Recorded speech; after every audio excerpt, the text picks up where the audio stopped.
Ya. Tip live di media sosial ni. Okay, dalam saya share tip live ni, saya share juga tips gambar. Tips gambar. Bila kita nak buat tips bergambar, pertama kita mesti buat satu ayat atas ni dia mesti ada keyword. Ya, mesti ada keyword. Lepas tu kita buat ayat sebahagian dia and then balance itu kita masukkan dekat gambar kat bahagian description. Ya.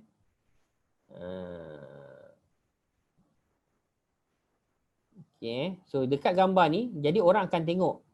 Bila orang tengok, orang akan klik. Bila dia klik, dia akan klik next. Sebab dia nak tahu apa lagi point dekat sini. Dia akan klik next. Bila dia klik next, okay. Tip pertama. Okay. Saya terus bagi share macam mana nak buat live. Pertama, buat announcement awal sebelum live. Kenapa kena buat announcement awal? Sekurang-kurangnya ada orang yang minat dengan topik kita ni, dia alert dan dia boleh lockkan tarikh tu, dia akan letakkan tanda ke ataupun dia boleh follow seksi first ke kita supaya nanti bila trigger boleh remind dia boleh terus masuk kita punya live. Yang kedua, ready untuk live. Masa lagi setengah jam kita boleh remind lagi sekali kita nak live, lepas tu ready. Ready untuk live ni cari dekat kawasan yang paling selesa, yang tak terlalu bising dan internet semua okey. Test 2-3 kali. Boleh tak internet kat sini okey tak okey. Sebab kalau tengah-tengah live internet putus ke, tiba-tiba sangkut ke, dah kita punya yang viewers tu makin lama makin boring nak dengar. Sediakan poin utama untuk live agar live yang kita buat tidak meleret. Kan? Kita dah ada poin, lepas tu kita cakap berdasarkan poin tu saja. Kan? Kita tak nak merapu-rapu sebab kita nak bagi something yang beneficial kepada kita punya pelanggan. Tips yang seterusnya untuk live. Terangkan apa yang nak dikongsi di bahagian description. Dekat bahagian description, dia sama juga macam kita letak gambar tadi. Atas kan ada penulisan.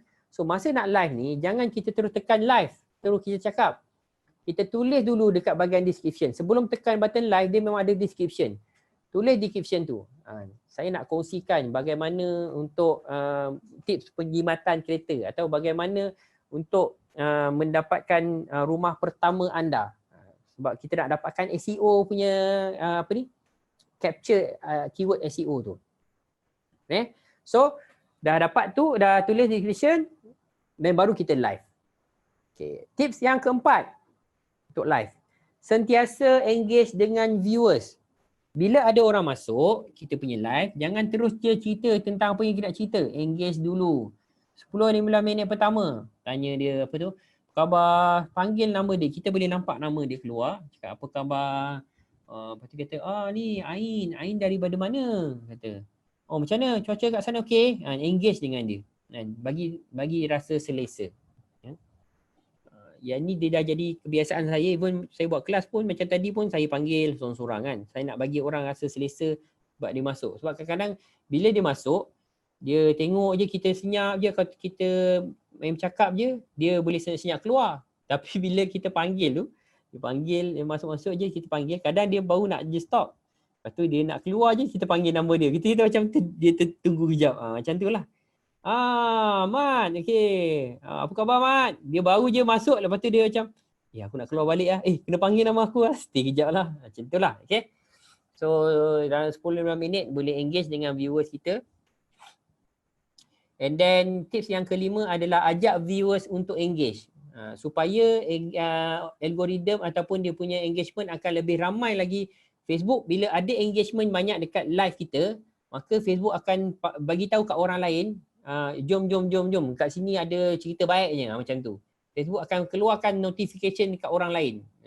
Kata tiba-tiba Iju Luffy was live. Orang lain akan dapat sebab engagement yang banyak tu.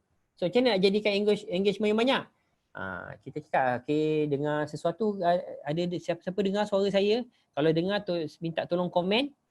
Minta tolong komen tu sebenarnya bukan sekadar minta, boleh je kalau dia angguk-angguk kan, ataupun bukan angguk lah, ataupun dia klik lah button love apa semua kan, tapi minta dia lagi komen. So bila komen dia engage lagi selain daripada like. Dengar, okey bagus. Lepas cerita sikit, okey, siapa dapat poin yang pertama, tuliskan poin pertama saya. Mana tahu kalau ada yang terlepas, sila tuliskan. Kawan-kawan kita boleh recap balik. Dapat belajar sesuatu tak? Okay, komen. Saya belajar. Terima kasih ke tu, komen. Ajak diorang engage dekat kita punya live. Ya? So lagi ramai orang akan dapat tengok. Dan bagusnya lagi kita minta dia share. Lepas dia tu, okay, tolong sebelum saya masuk point ni, tolong tekan button share supaya lebih orang lagi ramai lagi dapat tahu macam mana tips untuk mendapatkan rumah pertama. Ramai kawan-kawan kita belum ada rumah lagi. So tolong share supaya kawan-kawan kita pun dapat rumah macam kita ni sekarang. Contoh. Okay, tips 6. Minta viewers untuk klik butang follow untuk tidak terlepas live seterusnya. Kat situ ada button follow, dia boleh klikkan, turn on kan button follow. Boleh remindkan dia. Tips yang ke-7. Maklumkan awal berapa poin yang akan disampaikan.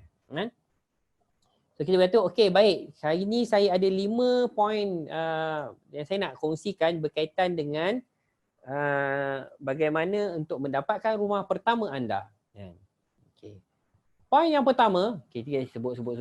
So kalau kita tak cakap, dia tunggu sampai poin yang keempat, dia kata lama lagi ke ni? Berapa poin yang dia nak cakap ni? Tak apa, aku nak cepat dah ni. Tak apalah. Aku keluar. So dia sampai poin nombor 4. Dan kalau kita ada 5 poin, so dia dengar nombor 4, okay, ni last point. Tak apalah, tunggu sekejap. Okay. So tu tips yang ke-7. Okay.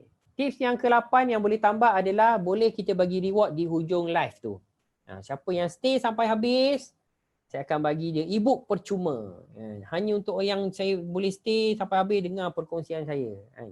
Saya akan bagi reward kepada orang yang tulis 5 poin yang saya kongsikan ni. Siapa yang tulis kat situ saya akan bagi. So dia tunggulah sampai habis. Okay. So tips live. Dan dia termasuk dengan tips gambar. Sekarang kita masuk pula tips bergambar. Gambar, ingat perasan tak tadi, bila saya share gambar, gambar mesti melebihi 4 gambar. Gambar di Facebook mesti melebihi 4 gambar. Sebab kalau kita letak 4 gambar, dia akan tengok ni, oh ada 8 gambar. Lepas tu kadang kita pergi, ni saya punya view. View orang lain dia akan nampak tambah plus berapa? Plus 6, plus 7. Sebab dia lebih daripada 4. Bila ada plus, dia mengundang orang untuk klik gambar yang ini nak tengok apa lagi yang plus tu. So bila dia dah klik yang plus ni, maka dia akan tengok dia punya gambar satu persatu. Apabila orang tengok gambar satu persatu, dia klik satu, dia baca description, dia duduk, dia baca, maka dia lama dekat kita punya Facebook page kita. Bila dia lama dekat Facebook page kita, dia mengundang kepada SEO punya impact. Sebab orang datang ke tempat kita, dia duduk lama. Maksudnya Google nampak benda ni, page ni orang suka, bermanfaat. Kalau dia page kita tak ada info yang bagus, dia masuk je ni, terus nampak ayat jualan, terus dia promosi, tengok promosi. Dia pun tak ada gambar yang menarik, yang buatkan dia stay, tak ada video yang boleh buatkan dia nak tengok. Dia terus keluar, dijatuhkan ranking SEO anda. Sebab Google nampak macam, oh dia ni tak best. Orang datang terus keluar. Oh yang ni bagus, orang datang stay lama. Okay, aku akan bagi tahu naikkan ranking dia ni supaya lebih ramai orang akan nampak dia punya page dia ni. Itu pun SEO punya peranan. So that's why kita kena hidangkan klien kita dengan pelbagai hidangan. Jangan bagi nasi goreng je. Bagi kadang ada gambar, ada infografik, ada video. Kan? Rakamkan video. So gambar mesti lebih daripada 4 supaya kalau nak lebih daripada 2. Kalau nak infografik 1 tak ada masalah. Tapi kalau nak buat lebih daripada 2, buatlah lebih supaya orang boleh tekan. Contoh kita nak letak gambar bersama dengan klien, gambar-gambar klien kita. So letakkan lebih gambar tu. Klien produk kita. Klien gambar bersama produk. Jadi orang akan tengok. Okay, tips gambar.